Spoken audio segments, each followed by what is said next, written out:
Hello, welcome to my channel study with अर्पित।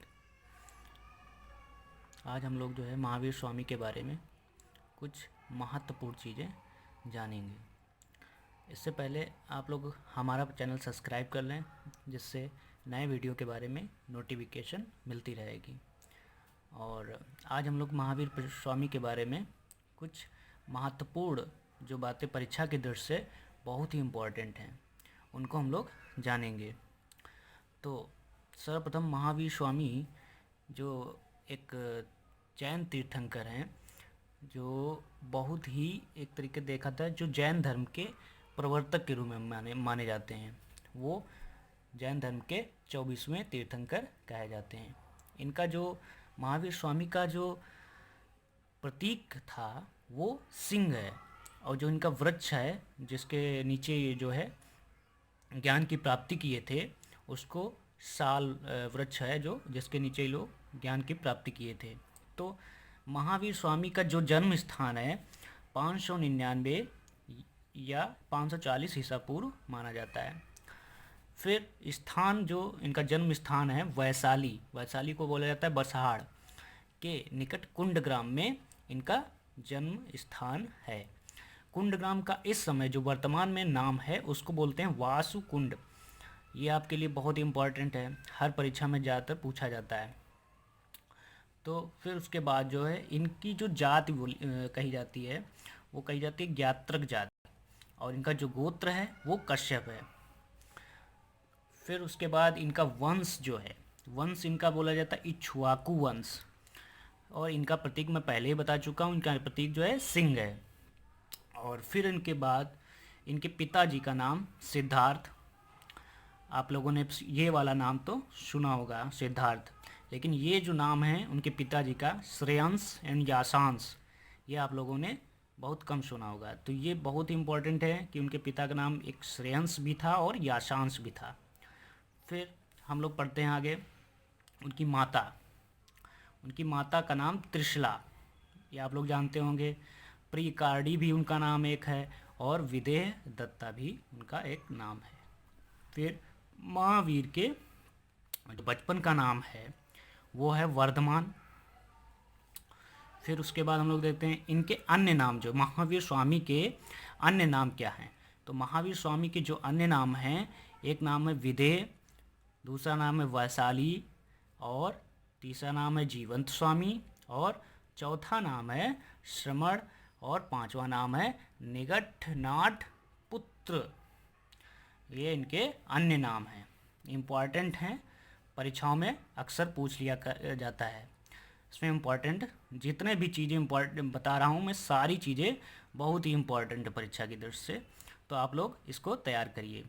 इनकी पत्नी का नाम यशोदा है, और महावीर के भाई व बहन, एक उनका भाई था जो उनसे बड़ा था, उनका नाम था नंदीवर्धन, जो महावीर स्वामी के जाने के बाद जो है राजकाज इनके पिताजी का संभाला था। महावीर स्वामी के बड़े भाई नंदीवर्धन व उनकी एक बहन थी सुदर्शना।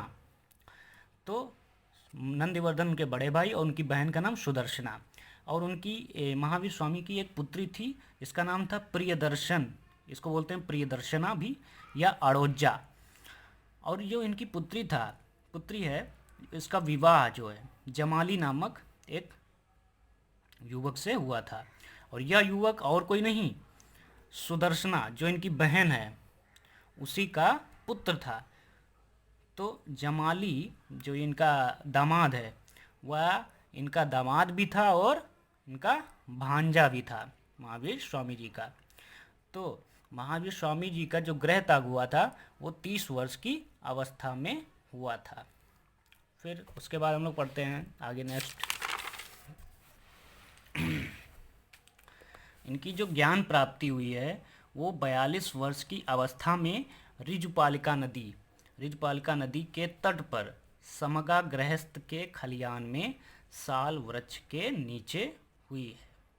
ये बहुत ही पूछा जाता है कि महावीर स्वामी की ज्ञान की प्राप्ति किस वृक्ष के नीचे हुई थी, तो ये साल वृक्ष के नीचे हुआ था।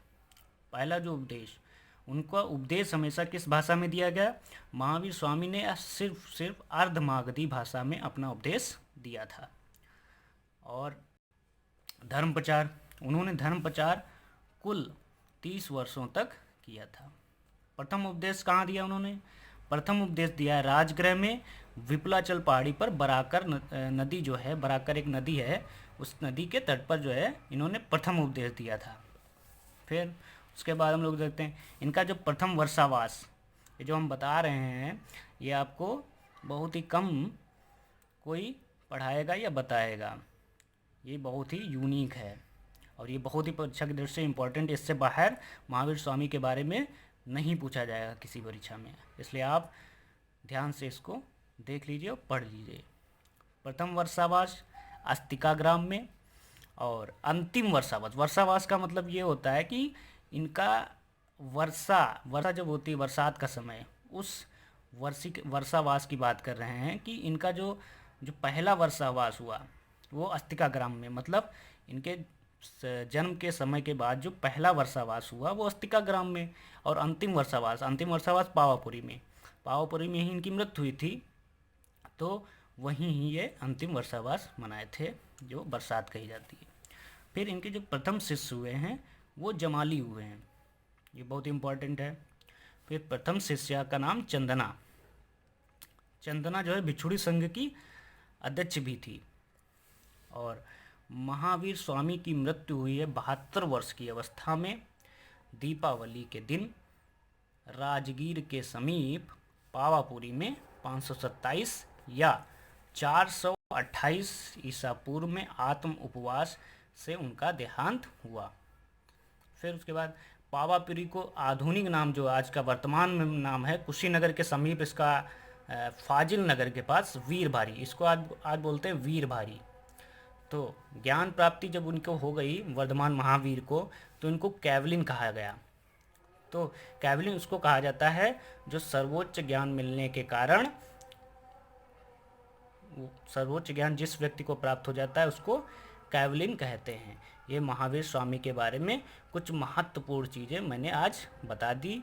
इसके बाद हम नेक्स्ट वीडियो में और जैन धर्म के बारे में रोचक चीज़ें लाएंगे और परीक्षा के दृष्टि से काफ़ी महत्वपूर्ण चीज़ें हिलाएंगे। और आप लोग जो है इसको देखिए और समझिए। आगे नेक्स्ट वीडियो सब्सक्राइब करिए मेरे चैनल को, आगे नेक्स्ट वीडियो आपको बहुत ही जल्दी मिलेगा। धन्यवाद।